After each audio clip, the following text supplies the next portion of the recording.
Allah ne vous défend pas d'être bienfaisant et équitable envers ceux qui ne vous ont pas combattu pour la religion et ne vous ont pas chassé de vos demeures, car Allah aime les équitables.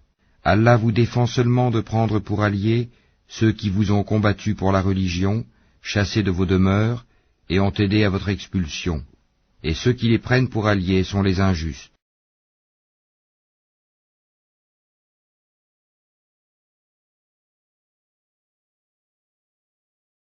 Et ne discutez que de la meilleure façon avec les gens du livre, sauf ceux d'entre eux qui sont injustes. Et dites, nous croyons en ce qu'on a fait descendre vers nous et descendre vers vous, tandis que notre Dieu et votre Dieu est le même, et c'est à lui que nous nous soumettons.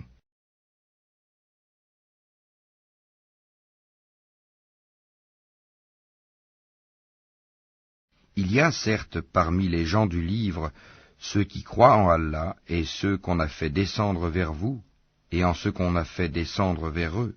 Ils sont humbles envers Allah, et ne vendent point les versets d'Allah à vil prix. Voilà ceux dont la récompense est auprès de leur Seigneur. En vérité, Allah est prompt à faire ses comptes.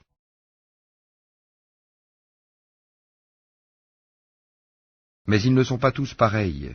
Il est, parmi les gens du livre, une communauté droite qui, aux heures de la nuit, récite les versets d'Allah en se prosternant.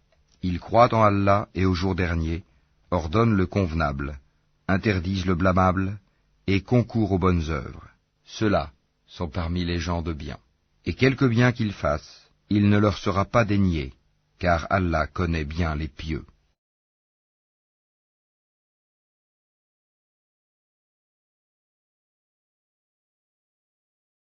Omar, le second calife de l'islam. Omar à Jérusalem. Le calife laissa Ali à Madina, comme son remplaçant, et partit lui-même pour Jérusalem. Il avait seulement un serviteur avec lui et un chameau. Son serviteur et lui montaient à tour de rôle sur l'animal. Il se passa que ce fut le tour du serviteur le jour où ils atteignirent Jérusalem. « Ô chef des croyants, dit le serviteur, je te cède mon tour. Ce serait embarrassant aux yeux des gens si moi je monte et vous conduisiez le chameau. »« Oh non, répliqua Omar, je ne vais pas être injuste. L'honneur de l'islam est suffisant pour nous. » Puis le calife signa le traité de paix. Du serviteur d'Allah et chef des croyants, Omar. Aux habitants de Jérusalem seront assurés sécurité de vie et des biens. Leurs églises et leurs croix ne seront pas touchées. Ce traité s'applique à toutes les personnes de cette ville. Leurs lieux d'adoration resteront intacts et ne seront ni pris ni démolis. Les gens seront tout à fait libres de suivre leur religion. Aucun trouble ne sera semé. Les portes de la ville furent maintenant ouvertes. Omar alla droit au temple de Daoud.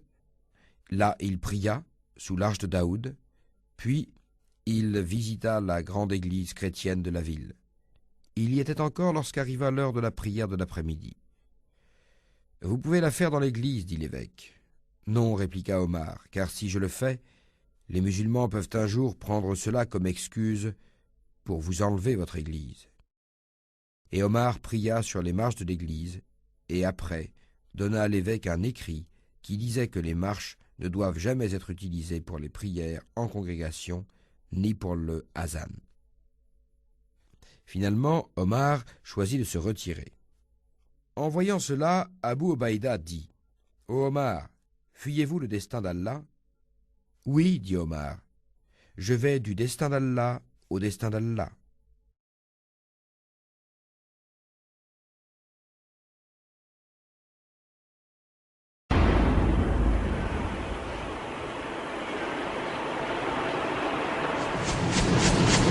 Bon alors, c'est facile d'être juif à Téhéran ou pas? C'est très bien ici, ils nous laissent en paix. Tout ce qu'on dit, ce sont des mensonges. Ici, on s'amuse avec les musulmans, on rigole ensemble et personne vient nous emmerder. Il ne faut pas que j'aille boire cette vodka devant les mollahs, mais les Iraniens, ils sont géniaux. Est-ce qu'il y a une synagogue ici à Téhéran? Il y a 25 synagogues juives. 25? Je peux y aller moi ou pas? Maintenant je peux y aller. J'ai ma kippa.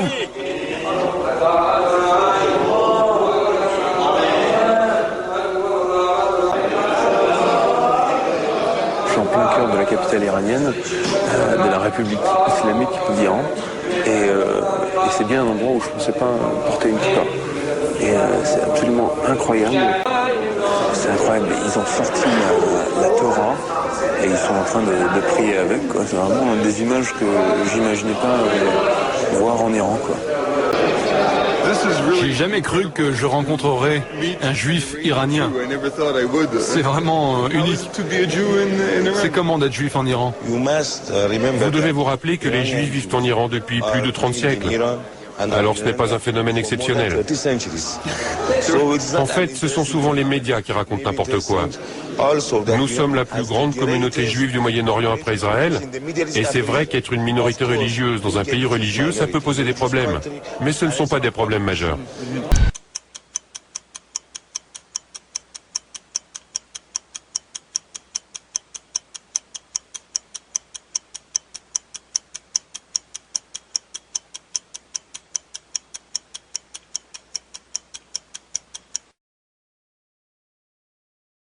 What kind of world is waiting? Let's put aside debating and just talk to me. I want to